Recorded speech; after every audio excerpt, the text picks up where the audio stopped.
around 5 to 6 lakh road accident in which around 1.5 to 1.7 people they lose their life. So on the initiative of DGP Telangana sir, we are starting today Arrive Alive campaign for road safety in entire Telangana.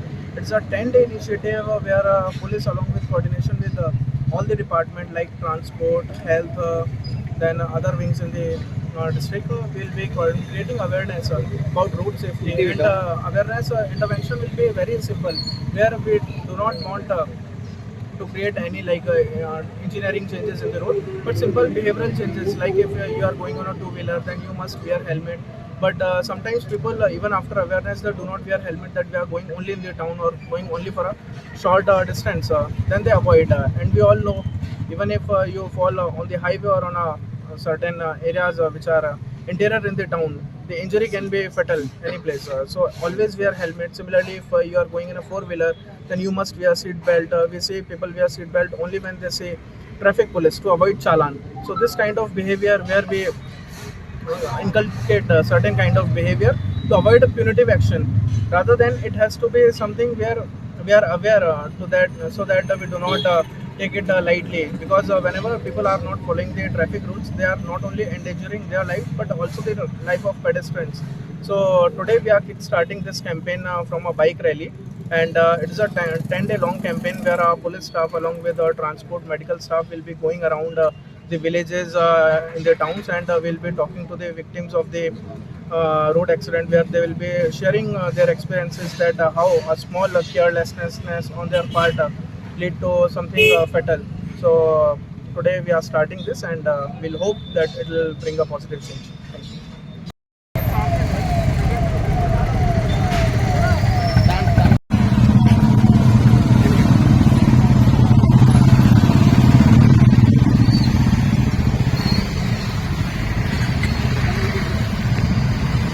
ఒక్కడే మా తమ్ముడు, మా పేద కుటుంబం మాది.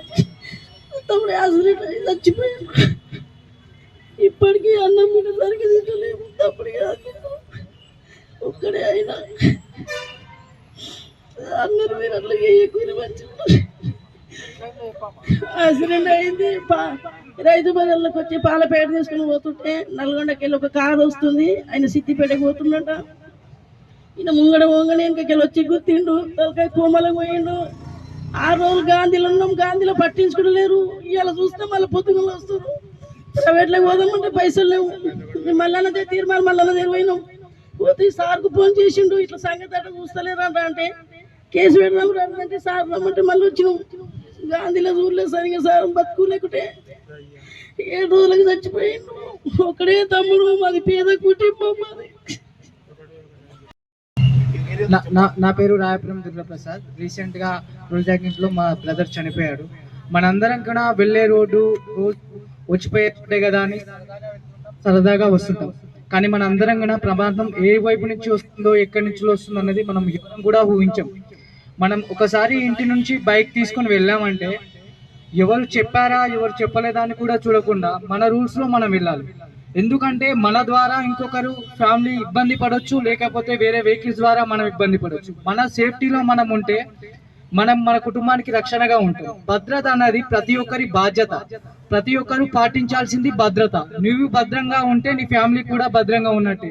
నువ్వు 4 రూపాయల కష్టాని కోసమై నువ్వు భద్రతను పక్క పెట్టి నీ ఇష్టం వచ్చినట్టు రోడ్డు మీద వెళ్తే ఎక్కడి నుంచి ఏ ప్రమాదానికి నువ్వు గురవుతావో తెలియదు. అలాగే నువ్వు విచ్చలవిడిగా రూల్స్ ఫాలో కాకుండా ఎక్కడైనా ర్యాష్ డ్రైవింగ్ చేస్తే నీ వల్ల ఏ కుటుంబం ఇబ్బంది పడుతుందో తెలియదు.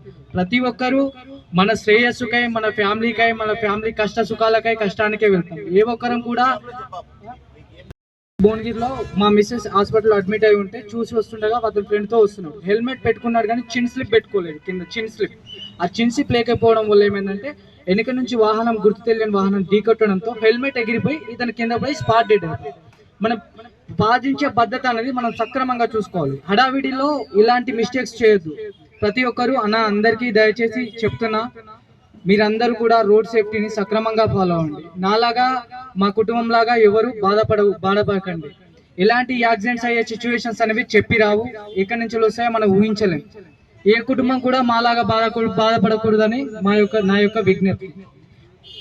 రాజపురము. నేను 31st రోజు నైట్ నేను మా ఫ్రెండ్ కలిసి కొంచెం డ్రింక్ చేసాము. హెల్మెట్ పెట్టుకోకుండా అతను బైక్ మీద వెళ్తుంటే కొంచెం చీకట్లో కళ్ళకు ఇట్లా లైట్ ఫోకస్ కలిగి అక్కడికి వచ్చినాక బండి స్కిడ్ అయి పడిపోవడం జరిగింది. ఆ తర్వాత వెహికల్ ఏదో ఎక్కింది, నేను కింద పడిపోయాను, నాకు స్పృహ లేదు, కళ్ళు మూసుకుపోయినాయి. తర్వాత లేచి చూసరికి అతను లేడు అక్కడ. హాస్పిటల్కి అక్కడ నుండి నన్ను 108 అంబులెన్స్లో గవర్నమెంట్ హాస్పిటల్కి తీసుకొచ్చారు. జరగడం ఇక్కడ స్టిచ్చెస్ పడడం జరిగింది. దయచేసి అందరూ హెల్మెట్ పెట్టుకొని జాగ్రత్తగా నడపండి. డ్రింక్ చేసి అస్సలు డ్రైవింగ్ చేయకండి. కలెక్టర్ గారి ఆధ్వర్యంలో మనం మీటింగ్ అటెండ్ అవుతున్నాం. దానిలో భద్రతా చర్యలు ఏ విధంగా కానీ ఇటువంటి ఎన్నో చర్యలు మనం చేపడుతున్నాం. కానీ దానితో పాటుగా ప్రజలు మీ నుంచి కూడా స్పందన అనేది రావాలా. దయచేసి మీరు సంతోషంగా మీ జీవన శైలి, మీ యొక్క జీవన పోరాటం ఉంటే మీరు చేసుకొని మీరు క్షేమంగా వెళ్ళాలి, లాభంగా రావాలి. అంటే మీరందరూ మాకు కోఆపరేట్ చేయాలా. ఆటో యూనియన్ వాళ్ళు పక్కగా మీకు చెప్తున్నాను, మీరు కంపల్సరీ